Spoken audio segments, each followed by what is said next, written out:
कहानी की शुरुआत में हम एक कबीले को देखते हैं जो जंगल में शिकार कर रहा होता है। दरअसल ये कबीले वाले अपने पुराने रीति रिवाज को फॉलो कर रहे होते हैं। इनका खाना पीना सब जंगल में से ढूंढकर किया जाता है। इन्होंने पूरे गांव में अलग अलग तरह से शिकार करने के लिए जाल बिछाए होते हैं, जिससे वो आसानी से जानवरों का शिकार कर सके। तभी हम देखते हैं कि इनके जाल में एक सूअर फंस जाता है और उसकी दर्दनाक मौत हो जाती है। इसके बाद ये कबीला शिकार करके बहुत खुश होता है, क्योंकि उनको अपने कबीले के लिए खाना मिल जाता है। जब उस सूअर को काटते हैं तभी हम एक शादीशुदा लड़के को देखते हैं जिसका नाम जगुआर होता है। उसे झाड़ियों में कुछ हलचल नजर आती है। वो झाड़ियों की तरफ देखता है और बोलता है कि कौन है, बाहर निकलो। तभी झाड़ियों में से 4 आदिवासी निकलते हैं और इनके सामने बड़ी बड़ी मछलियों को रख देते हैं और बोलते हैं कि हमको इस रास्ते से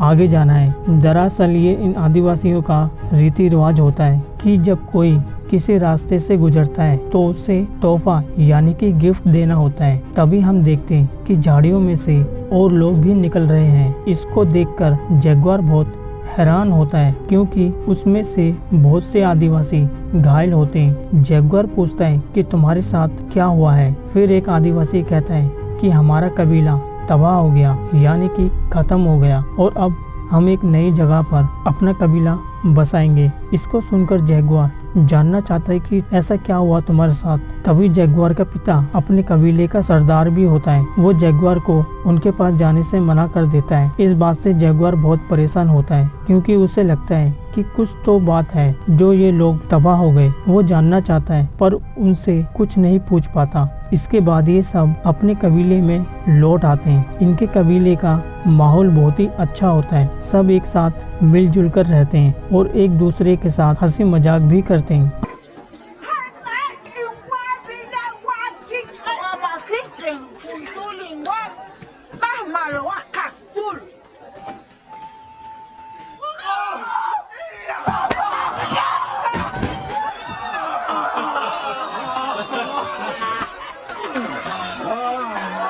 अब रात को जगुआर अपने परिवार के साथ सो रहा होता है। तभी वो कुत्तों यानी कि डॉग की आवाज सुनकर उठ जाता है। जब वो बाहर आता है किसी की हलचल होती है, क्योंकि जगुआर उन आदिवासियों की बात से डरा हुआ था जो उनको शिकार करते वक्त मिले थे। अगले सीन में हमको एक खतरनाक आदिवासी दिखाया जाता है और उसके साथ और भी लोग होते हैं जो झाड़ियों और पेड़ के पीछे छुपे होते हैं। जो उसके एक इशारे से सारे लोग बाहर आ जाते हैं। तभी वो लोग जगुआर के कबीले पर हमला कर देते हैं। इसको देखकर जगुआर बहुत बुरी तरह से डर जाता है और अपने परिवार को बचाने की कोशिश करता है। तभी एक आदिवासी उसे देख लेता है और उसको मारने की कोशिश करता है, पर जगुआर उसे किसी तरह से जान से मार देता है और अपने परिवार को एक कुएं के पास जाता है और अपने बेटे और पत्नी को, जो प्रेग्नेंट होती है, उसे एक रस्सी की मदद से कुएं में छोड़ देता है। ये सब करते हुए एक आदिवासी देख लेता है।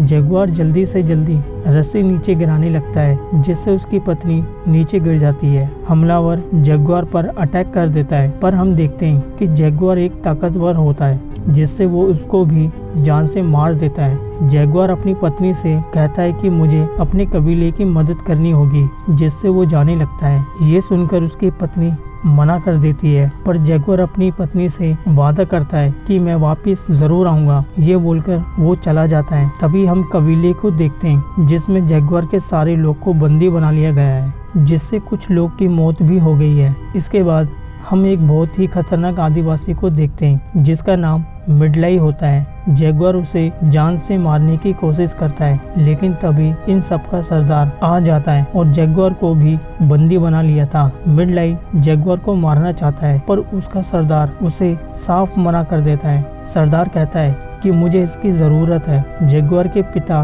भी बंदी होते हैं। तभी वो अपने पिता से कहता है, मुझे माफ कर दो पिताजी। ये बोलते हुए मिडलाई सुन लेता है। उसे पता चलता है कि ये जगुआर का पिता है। ये सुनकर जगुआर के पिता को उसके सामने खड़ा करके जान से मार देता है। इसके बाद वो जगुआर को भी बहुत बुरी तरह से मारता है, जिससे वो बेहोश हो जाता है। और जब उसे होश आता है तो वो उस कुएं की तरफ देखता है जहाँ पर उसकी प्रेग्नेंट पत्नी और बच्चा होता है। उस सरदार का बेटा जगुआर को कुएं की तरफ देखता हुआ उस कुएं की तरफ जाता है, जो देखता है कि कुएं में रस्सी लटकी हुई है। उसे शक होता है कि कोई ना कोई कुएं के अंदर जरूर है। जब वो एक बड़ा सा पत्थर उठाकर कुएं में फेंकता है तो उसे कोई भी हलचल नहीं आती, क्योंकि वो बड़ी सी चट्टान के नीचे छुप जाते हैं। इसके बाद जो लटकी हुई होती है वो उस रस्सी को काट देता है। जगुआर की पत्नी और बच्चा उस कुएं में फंस जाते हैं। अब ये बंदी बनाए लोगों को एक लंबे समय के लिए ले जाते हैं। रास्ते में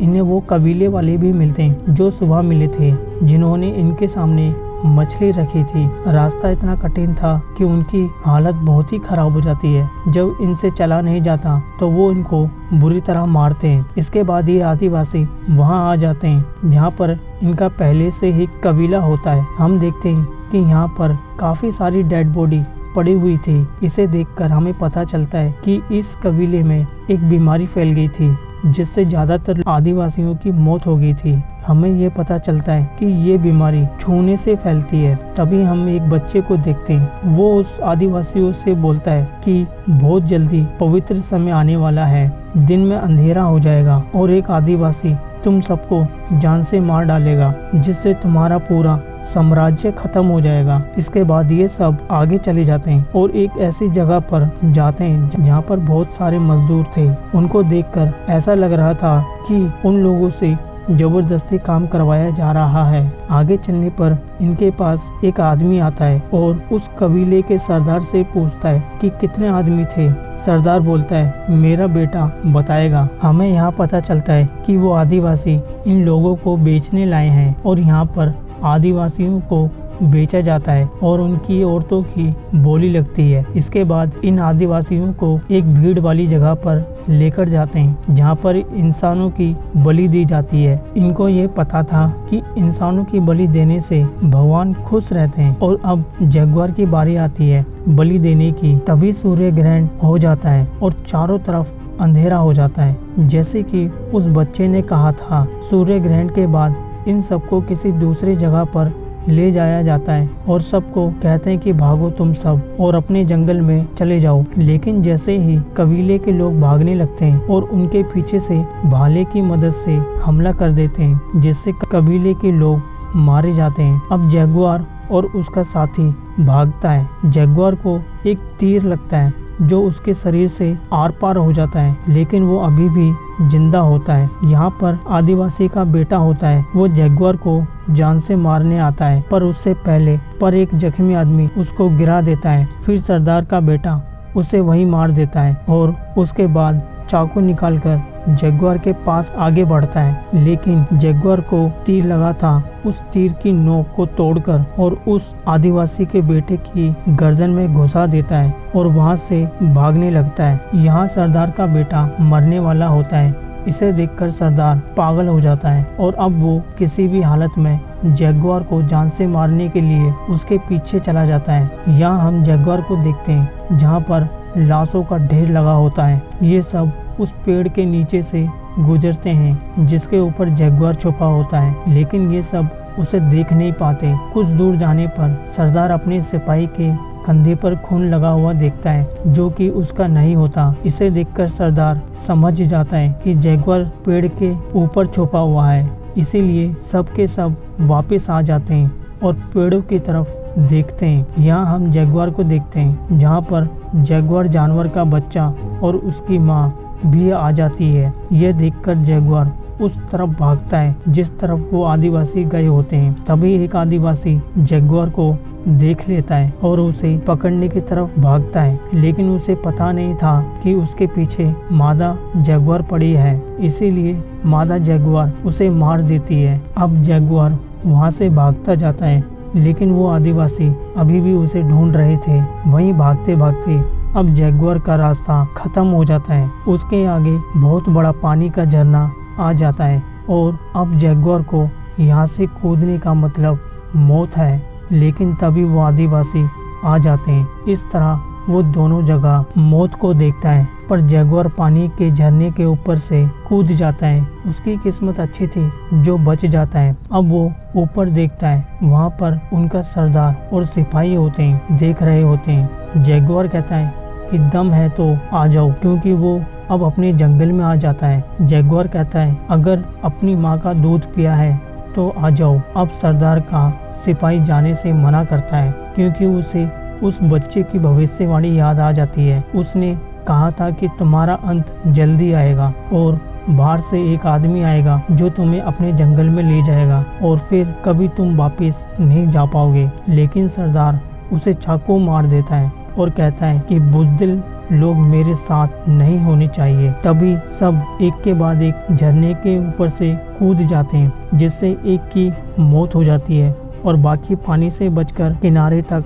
आ जाते हैं। अब हम जैगुआर को देखते हैं जो भाग रहा होता है और वो एक दलदल में गिर जाता है। फिर वो बहुत कोशिश के बाद बाहर निकल जाता है और उसके पूरे शरीर पर कीचड़ लगा था और उसका दिमाग सुन्न हो जाता है। तभी वो कहता है मैं जैगुआर हूँ और ये जंगल मेरा है, कोई भी मुझे पकड़ नहीं सकता। इसके बाद वो आदिवासी उसको मारने आते हैं। जैगुआर उनको अलग अलग तरीके से मारता है। सबसे पहले मधुमक्खियों से मारता है, फिर एक जहरीले मेंढक से एक और को मार गिराता है। तभी उसके सामने वो आदमी आ जाता है जिसने जैगुआर के पिता को मारा था। इसका नाम मिडलाई होता है। दोनों के बीच में हथियार पड़ा होता है।